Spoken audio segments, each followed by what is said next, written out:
See,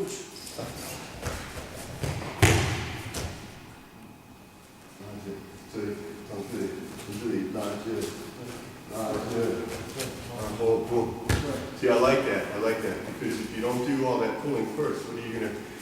Anyway, some of the most important setups in judo are done by grabbing the clothing and dragging the opponent in crazy directions to off-balance him.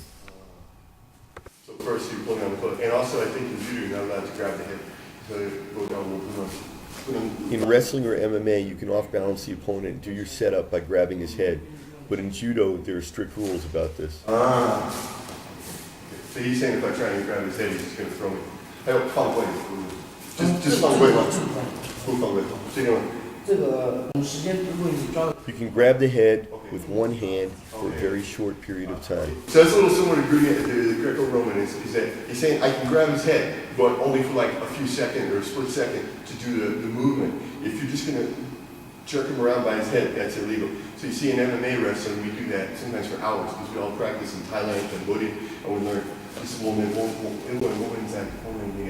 Muay Thai style clinch is a lot of the training that we do in Southeast Asia and Cambodia and Thailand, but those techniques aren't really legal in judo.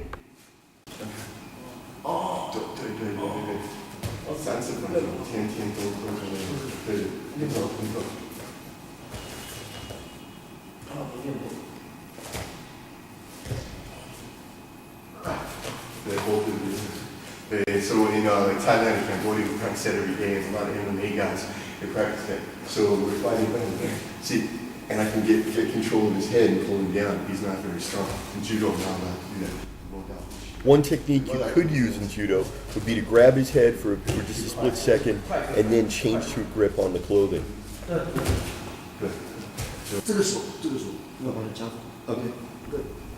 In judo, you can win by immobilizing your opponent on his back.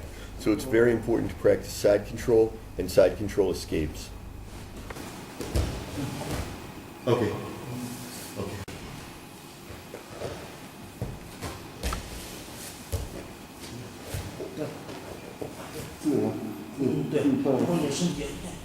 In this technique, rather than trying to reverse the opponent who's on top of you, you just try and slip out the bottom and come up on his back. The clothing makes a lot of these escapes very problematic. Your opponent can hold on to your clothing and prevent you from getting out, plus the clothing creates a lot of friction and it's a lot harder to just pop your head out from under his arm.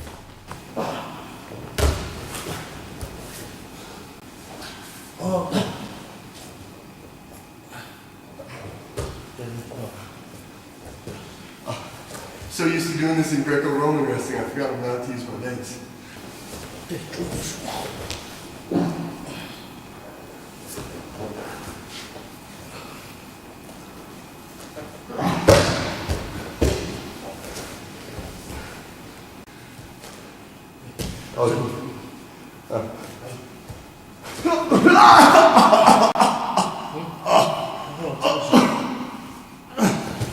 Wow. 厉害。这里，拉起来。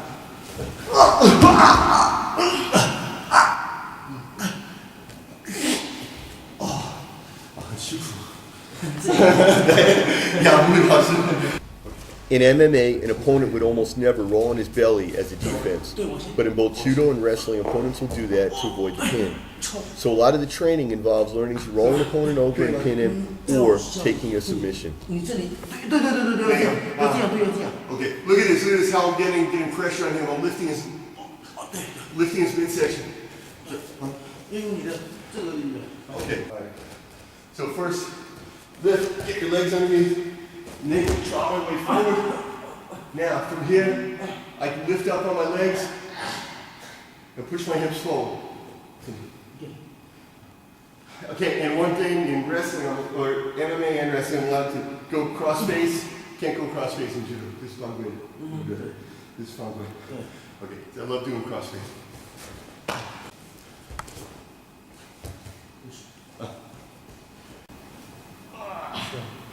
Okay.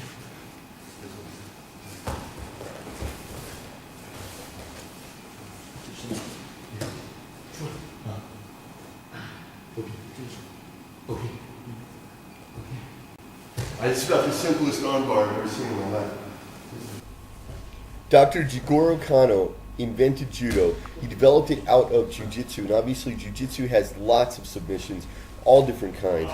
In judo, he wanted an art that was going to be a bit safer, that could be used as a sport, and the kids could play at school and things like that. So he took out a lot of the dangerous submissions. In modern judo today, you mostly have arm bars and chokes. You're not allowed to do ankle or knee submissions. Here, judge. No. 对，往后这个，对，OK， 往这个位置啊，对，今天把我的手放在这里啊，对，看那个关系，对 ，OK， 这个手放在这里是因为你看我过不去 ，OK， 如果你放在这里 ，OK， 啊 ，OK， 如果是这里的话，对，这样的话我过不去，做那个沙子啊，可以干，对，哦，对，OK， 等一下 ，OK， 等一下。Okay, so first thing, just shrimp out, get your distance, put your knee on here, bring your legs together. Okay, and the one I've been working on recently, if he's holding the back of your cup, you can't really shrimp out very well, so you're not going to get that one, but you can get a different one. So I turn this way, I bring my foot over here, and I submit.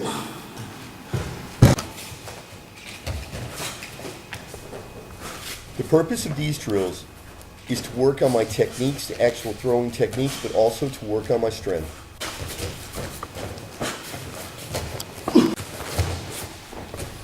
A lot of what I need to learn here is footwork. In other words, to do the throw when the opponent is stepping forward, to use his momentum to my advantage. And my timing is still wrong, my footwork is still wrong, learning, readjusting. The actual fighting, the actual practice, wrestling is much more strength intensive than judo. However, for training, we do a lot of strength training. So strength training we do here in judo is mostly just pulling my opponent, pulling my teacher, and he resists. It's very exhausting. Every time when I finish training judo, my hands and my forearms are really, really tired from gripping the cloth. So a lot of fighters don't want to learn gi jiu-jitsu or don't want to learn gi judo. But I think one of the advantages of practicing with the gi is learning to grip and pull, and it increases your strength. So I think if you have a longer timeline, it's much better to learn real judo, real jiu-jitsu with the gi first, and then later you can practice without the gi. Big things that we're doing here is I'm learning to work off of his footwork. In other words, I don't want to pull him until his weight is already coming forward. When he steps forward, that's when I want to pull him and I want to go for the throw.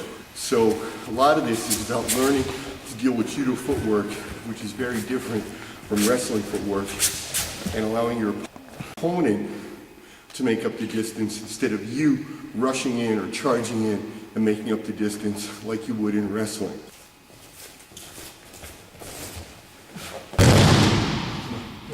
On this one of the things I got to learn is getting my hip placement. If I'm here, this is no good. Just a buhab. Okay, so my hip has to go a little bit past his hip in order to take him over, and I got to watch out that his head doesn't go too far to that side or that side, or his body too far to this side or that side. You're going to get him down maybe, but it's not the right technique. So a lot of judo is learning to do exactly the right technique. This type of technique, this type of training is used in judo school. In Chinese wrestling, we do something similar, but they walk and they practice the throw about 3 times. They go to the end of the line, they start over again, do it 3 times. Okay, if you look how far this is. Every time I go this whole distance, I got to pick him up like 10 times. And we do each one 4 round trips for each technique. So it's a lot of training, but luckily we have a huge training hall to train in and only 1 student.